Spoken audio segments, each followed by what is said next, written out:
pessoal. Prontos para mais um mergulho profundo. Hoje a gente vai se aventurar na Granja dos Bichos. Opa! Uma obra-prima, né? A Revolução dos Bichos, do George Orwell. Isso. Um livro que, apesar de ser curtinho, é cheio de nuances, de camadas de interpretação. Uma fábula que, olha, até hoje causa impacto, né? Sem dúvida. É impressionante como Orwell conseguiu, lá em 1945, criar uma alegoria tão poderosa sobre poder e revolução e como as coisas podem dar errado, mesmo com as melhores intenções. É verdade. E tudo começa numa fazenda na Inglaterra, a Granja do Solar. Os animais, cansados da exploração do Sr. Jones, decidem se rebelar. Liderados pelos porcos, né? Isso, os porcos, que eram considerados os mais inteligentes, e o sonho deles, uma utopia animal, uma sociedade onde todos seriam iguais, livres e felizes. Ah, sonho da igualdade. O motor é potente, né? E é nesse contexto que surgem os 7 mandamentos do animalismo, a base da nova sociedade. Exatamente. Nenhum animal explorará outro animal. Todos os animais são iguais. Uau. Lembro da empolgação inicial. Os animais trabalhando juntos, colhendo os frutos do próprio trabalho, era um clima de esperança, de mudança. É, né? Mas e aí? Essa utopia durou muito tempo. Boa pergunta. No começo, tudo parecia perfeito. A colheita foi farta, o trabalho era dividido, os animais se sentiam donos do próprio destino. Mas sabe, a semente da desigualdade já estava ali, plantada desde o início. Você está falando dos porcos, né? Que assumiram a liderança logo de cara. Exatamente. Afinal, eles eram os intelectuais da turma, os que sabiam ler e escrever. Mas será que essa divisão já não era um problema? Quem garante que todos seriam realmente iguais? E o Major? Aquele porco mais velho que inspirou a rebelião. Ah, o Major. Ele era um visionário. Lembra dos discursos dele? Falando da exploração, do trabalho duro, da falta de liberdade. Nenhum animal na Inglaterra é livre, ele dizia. Que figura. Pois é, ele acendeu a chama da revolução. Os animais se viram refletidos nas palavras dele, na crítica ao sistema. E aí? Bom, a rebelião estoura. E a Granja do Solar se torna a Granja dos Bichos. Isso. Eles renomeiam a fazenda, pintam os 7 mandamentos no celeiro. É a ruptura com o passado, o começo de uma nova era. Uma nova era, que, como a gente já sabe, não vai ser tão utópica assim, né? Infelizmente não.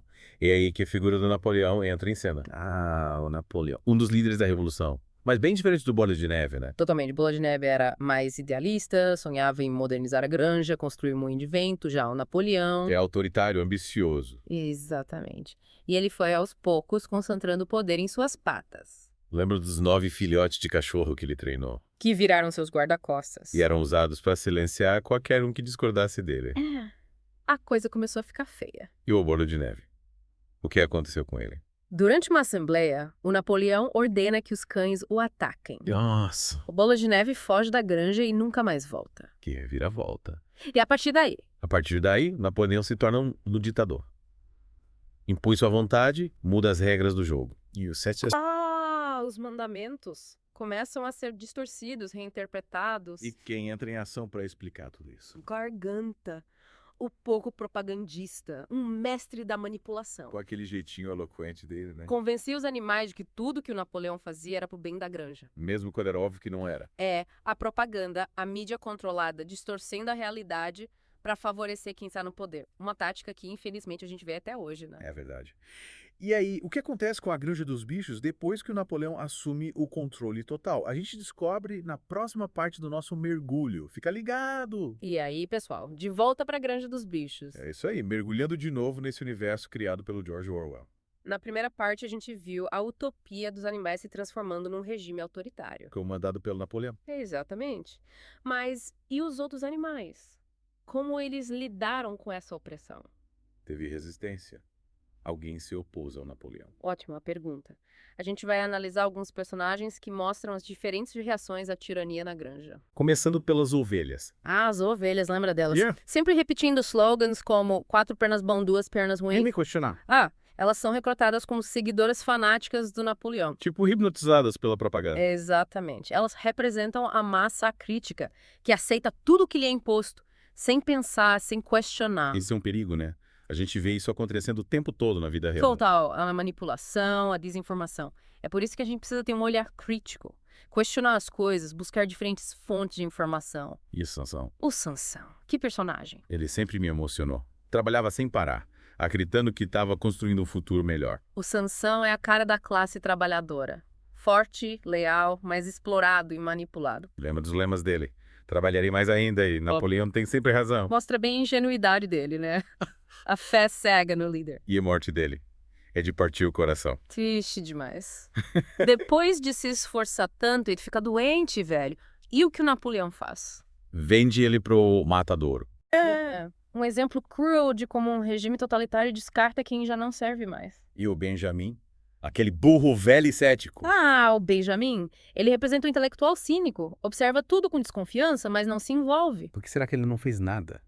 Talvez ele já tivesse visto tanta coisa ruim que perdeu a esperança. Faz sentido. E a Quitéria? A égua quitéria, ela é um símbolo da consciência crítica. Lembra quando ela questiona a mudança nos 7 mandamentos? Ela percebeu que algo estava errado, mas infelizmente não teve força para se opor ao Napoleão.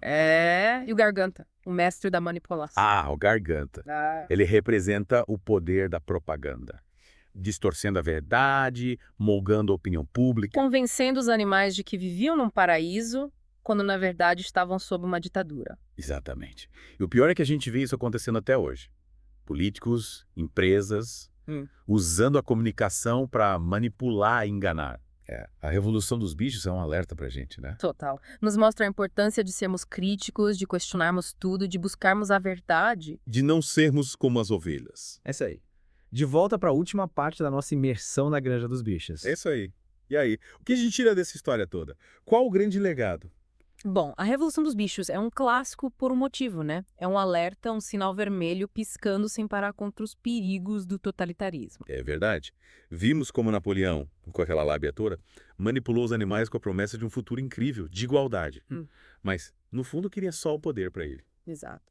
E usou a propaganda para isso. Com a ajuda do Garganta, né? É. Distorcendo a realidade, escondendo a verdade. E as ovelhas, coitadas, acreditando em tudo. Pois é.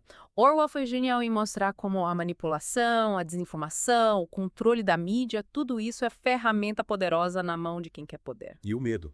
A ignorância. Tudo isso contribui para que a tirania continue, né? Com certeza. E aquele final, hein? Os porcos viraram a elite que tanto criticavam. Fazendo negócio com os fazendeiros andando em 2 patas. A revolução que era para libertar os animais acabou criando a mesma estrutura de poder, só que com novos chefes. É de cair o queixo, né? Um final irônico que mostra como o ciclo de opressão pode se repetir. E como a gente quebra esse ciclo? Como evitar que a história se repita? Boa pergunta. Orwell nos dá algumas pistas, sabe? Tipo o quê? Me fala. Primeiro, a gente precisa questionar tudo. Tipo Benjamin. Isso. Ser cético, desconfiar das promessas fáceis, procurar a verdade por trás da cortina de fumaça da propaganda, a liberdade de imprensa, acesso à informação, tudo isso é essencial para uma sociedade democrática. Concordo.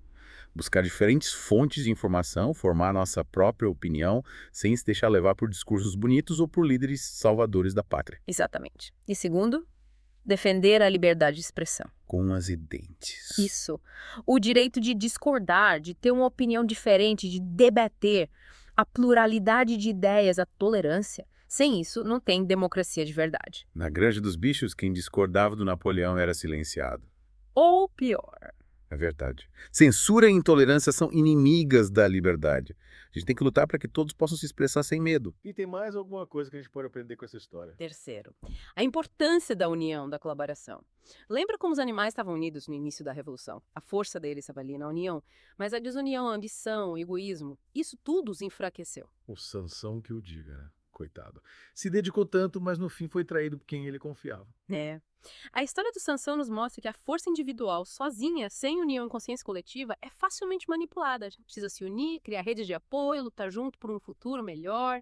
E que mensagem poderosa. E no fim das contas, qual a grande lição que a Revolução dos Bichos nos deixa? Acho que a principal mensagem é: a luta pela liberdade, pela justiça, é constante. Acho que nós estamos sempre atento, participando, defendendo nossos direitos, questionando a autoridade, buscando construir uma sociedade mais justa e igualitária. Uau, que reflexão. E você que nos acompanhou nessa imersão, o que achou? Concorda com a gente? Tem alguma outra interpretação? Compartilha com a gente nas redes sociais. A gente quer saber a sua opinião. Valeu por mergulhar com a gente nesse clássico. Até a próxima.